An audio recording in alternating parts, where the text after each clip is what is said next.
அஸ்ஸலாமு அலைக்கும் வரஹ்மத்துல்லாஹி வபரகாத்துஹு. தினமும் ஒரு ஹதீஸ். தொழுகைக்காக பாங்கு சொல்லப்படும் பொழுது அதை கேட்கக்கூடாது என்பதற்காக சப்தமாக காற்று பிரிந்தவனாக ஷைத்தான் ஓடுகிறான். பாங்கு சொல்லி முடித்த பிறகு திரும்பி வருகிறான். தொழுகைக்காக இக்காமத் சொல்லப்படும் பொழுது ஷைத்தான் மீண்டும் ஓடுகிறான். இக்காமத் சொல்லி முடித்த பிறகு திரும்பி வரக்கூடிய ஷைத்தான் தொழுகையாளிகளுடைய மனதிற்குள் நுழைந்து கொண்டு இதுவரை நினைத்து பார்த்திராத விஷயங்களையெல்லாம் நினைவூட்டுகிறான்.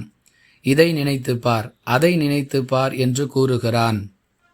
தொழுகையாளி தாம் எத்தனை ரக்காத்துகளை தொழுதோம் என்று அறியாமல் சந்தேகம் கொள்ளக்கூடிய நிலையை ஷைத்தான் அவருக்கு ஏற்படுத்துகிறான் என்று அல்லாஹுவின் தூதர் ஸல்லல்லாஹு அலைஹி வஸல்லம் அவர்கள் கூறியதாக அபூ ஹுரைரா ரதியல்லாஹு அன்ஹு அவர்கள் அறிவிக்கிறார்கள். நூல் புகாரி, ஹதீஸ் எண் 608. அன்பிற்குரிய அல்லாஹுவின் நல்லடியார்களே, யாரிடம் ஷைத்தானுடைய குணம் இருக்கிறதோ அவருக்கு நல்ல செயல்களும் நல்ல செயல்களை செய்பவர்களும் எதிரிகளாகவே இருப்பார்கள்.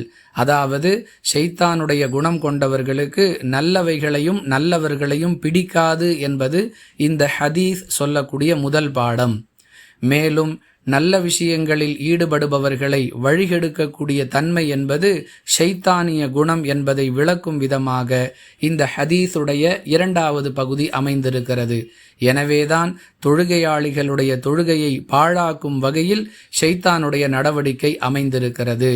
நாம் நம்முடைய தொழுகையை நல்ல விதமாக அமைத்து கொள்வதற்குரிய ஒரே ஒரு வழி என்னவென்றால், அந்தந்த நிலைகளில் நாம் எவற்றையெல்லாம் ஓத வேண்டும் என்று மார்க்கம் நமக்கு கற்று தந்திருக்கிறதோ அவற்றை கவனத்துடன் முறையாக ஓதி வருவது. இவ்வாறு நாம் நம்முடைய செயலில் கவனம் செலுத்தினால் ஷைத்தானுடைய ஊசலாட்டத்திற்கு இடம் கொடுக்காமல் நம்முடைய தொழுகையை நாம் நிறைவு செய்யலாம். எப்படி இருந்தாலும் தொழுகையில் கவனச்சிதறல் ஏற்படுகிறதே என்று பலரும் கேட்கின்றனர். அன்பானவர்களே, நம்மால் இயன்ற அளவிற்கு நம்முடைய செயல்களை நல்லதாக ஆக்கிக் கொள்ள நாம் முயற்சிக்க வேண்டும். இதுதான் நமக்கு மார்க்கம் சொல்லக்கூடிய வழிகாட்டுதல். அதையும் கடந்து இடையூறுகள் ஏற்பட்டால் அல்லாஹ்விடம் பொறுப்பு சாட்டி விடுவோம்.